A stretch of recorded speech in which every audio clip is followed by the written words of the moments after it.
Hey everyone, NoModMaster here. Next on the list at number 12 is Echo Lake Lumber.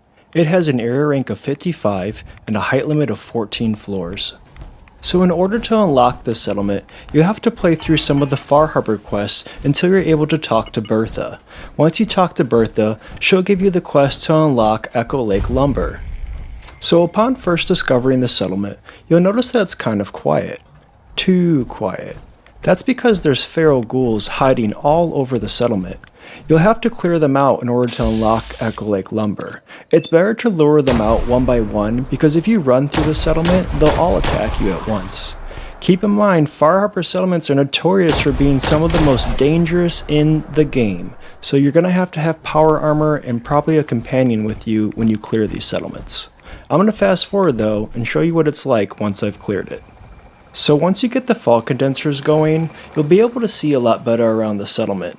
You may have noticed too that on the sign it says Lumberjack Festival today.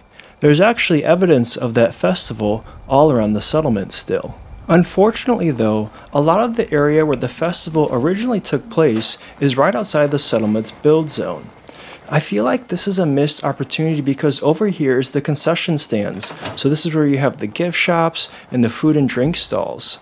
So what you can do really is just loot this area, but unfortunately you can't build over here. It isn't until you enter back through this fence that you then enter back into the settlement's build zone. So over here you'll see there's the log sawing challenge, there's the log rolling challenge, and then there's also the bleachers. So the downside about these giant bleachers in the middle of the settlement is that they can't be scrapped. They have these big billboards on them. You can pretty much delete the fencing, but the downside is that the bleachers are very damaged and destroyed and they can't be actually used. So that's something you're just going to have to build around or build over. So when you first explore Echo Lake Lumber, you'll notice that there's a terminal inside the main building. It mentions the log rolling challenge. So when you go and explore the log rolling challenge, it'll take you over to this island, which is technically not inside the settlement. You'll notice that there is a latch with a lantern next to it. Upon entering, you'll realize that this is some sort of underground drug den. It appears that the original owners of the lumber mill were down here trying to make Day Tripper. This is also one of the few areas around the settlement that has a workstation. It has a chemistry station and it has a bed. There's also a bed located across the street in the bait shop, but the bait shop usually has a trapper that spawns there, and there's also the giant hermit crab. So this is a better option when it comes to workstations and a bed. Keep in mind, there's also a cooking station located inside of one of the food stalls in the concession stands area. Okay, let's continue touring the edge of the settlement so that we can get a feel for how big Echo Lake Lumber really is. One thing I would suggest is utilizing the space over the water. There's quite a bit of water space in the settlement, and you can build stilted structures or concrete foundation structures over that area to utilize that space. So because Echo Lake Lumber used to be a lumber mill, there's a lot of damaged pre-war structures all over the settlement. I tend to delete all of these, but there's quite a few unique objects here that people may not delete, like the giant crane for example. I often like to make room though so I can build as big as I can, so thankfully all of these structures and machinery parts are all deletable. There's only 3 large structures in the settlement that are not deletable, which is the main building, the bleachers, and a structure near the front of the settlement, and I'll show you that in just a little bit. This whole structure here can be deleted, and this area, which is kind of in front of the crane, is probably where most people will end up building their settlements, because this is the biggest open space in the settlement. But again, I suggest utilizing the space over the water so that you can have even more room. So as you can see here, when you delete those wooden floor pieces to that structure, it reveals the wooden pathway down below. That's one of the main reasons why I like to delete it, because I want to utilize this path.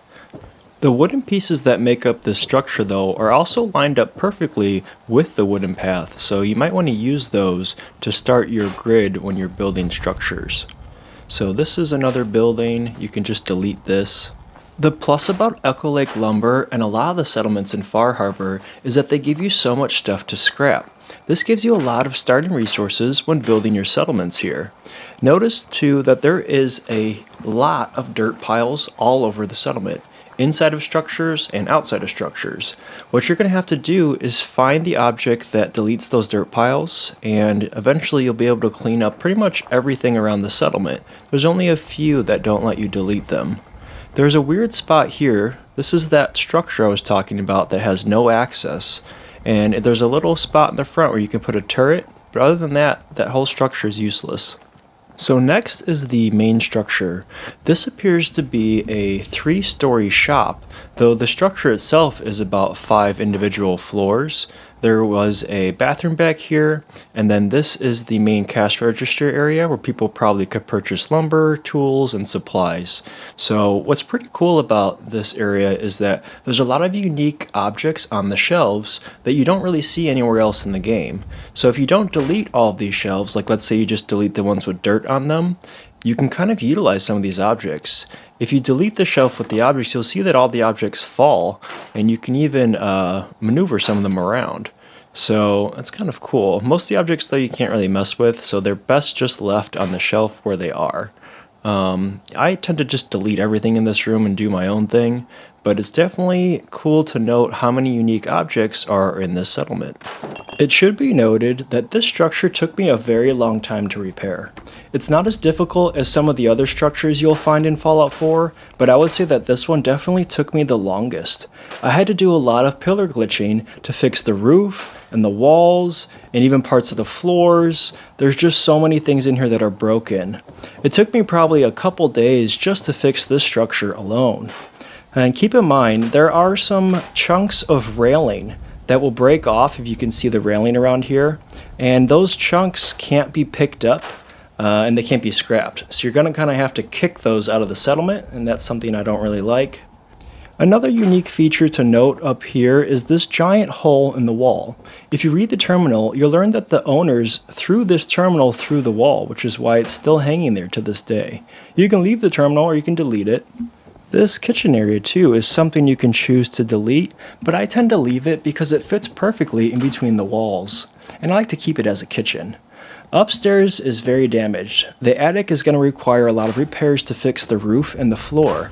You can delete these boxes and barrels to clear up those dirt piles, and keep in mind the trunk has a legendary weapon inside it called the Harvester. That is definitely worth grabbing. Okay, so now that you guys have gotten a good tour of the structure, I'm going to fast forward and show you what I did to repair this structure. So I'm going to show you what it looks like once it's completely furnished and built. So I decided to turn it into a theater, the Moulin Theater. It's actually pronounced moulin in French, which means mill. So the theater actually has 2 different entrances. Guests can enter from the front or from the side here. And the side entrance actually has the only bathroom in the theater. So I actually decided to keep the original sink in the bathroom, and I just put a curtain over that window there. So when guests come in through this way, they can pay right here at one of the 2 registers, this side for this entrance, and then they would go over to this register for the front entrance. So I decided to replace these registers with the Nuka World ones because they're red and they match the theater a lot better. Over here is the orchestra pit. Then up there you can actually see the theater a little bit. So this is perfect because this allows the orchestra to play music right into the theater next to it.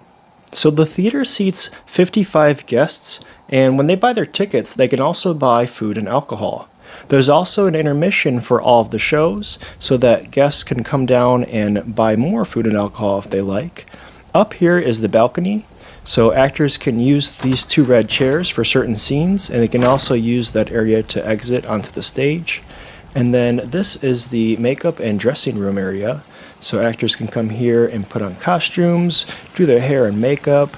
A lot of the hair and makeup products are homemade or they're scavenged because there's not a lot of options like there were in pre-war times, so they make do. And then this is the official entrance to the stage. So there's 2 entrances, this one or they can exit through the side where we just came through. So this is where all the food and drinks are prepared. This half of the kitchen is actually where the food is prepared, and this side is very busy for the first half of the performance because after the intermission, everyone's meals come out for the second half of the show. There's even a terminal up here so that orders can be received when guests buy their tickets. This is where drinks are prepared. Oftentimes guests will order coffee or alcohol. So there's cocktails, coffee, beer, whatever they like. A big chunk of the theater's revenue actually comes from food and drinks, specifically alcohol.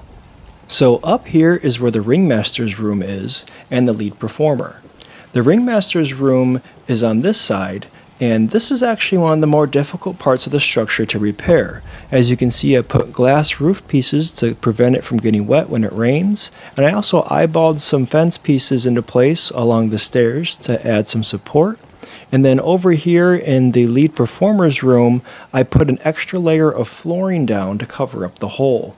So she also has her own makeup / dressing room area, and then on this side there's some storage area for the stage, and then she also has 2 balconies connected to her room. This balcony that looks into the settlement and over the water, and then there's another one on the other side. So I kind of like to think that these glass panels on her room are interchangeable and she can move them around for different seasons. Like in the summer she may not have them, and then in the winter she'll have it completely closed off. So that was the best I could really do to repair this area. It was very difficult to build this.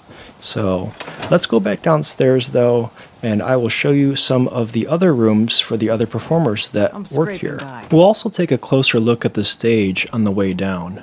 The idea behind this theater is that they put on a variety show most of the time.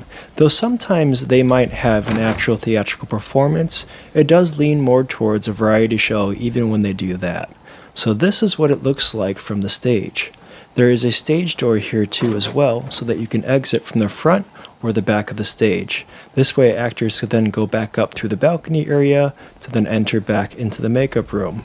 On average, when they do a variety show, they typically have about 6 acts. And then you can take a better look at what it looks like when there are actors on the balcony. So a lot of times they will charge more caps for guests that sit closer to the stage and less caps when you sit farther to the back. So now let's go downstairs and we'll take a look at some of the rooms that the actors live in. So the first room is actually occupied by the strongmen. They have strength-based performances where they usually are lifting things or balancing on things as well. So this is their room. They have a small weightlifting area and a bunk bed. So the next room is where the contortionists live. They can stretch and bend their bodies into seemingly impossible shapes and spaces. It's actually a couple that lives here, and they're the only couple that works for the theater. They have a small typewriting area, and it seems they have a favoritism towards wine as well. So the next room is where the cabaret artists live. They're actually sisters. What the heck? They're actually sisters, and they do more visual-based performances. So this is their room. They have a lot of fabrics and materials so they can design different costumes. That's why they have a mannequin in their room as well. So next, we're going to take a look at the magician's room. So the magician is actually a ghoul, and he has a female assistant as well. So they live in here. So I'm sure, as you can tell, most of the people that work for the theater, acting is secondary to their main skill, which is why most of the time they do a variety show, and they rarely do plays, with only a few exceptions like when they do Scrooge during Christmas. Now before I go, it should be noted that this settlement is very far from the other Far Harbor settlements, which are mostly located on the northern coast. That pretty much concludes my video for today, guys. Thank you all so much for watching, and I'll see you all next time.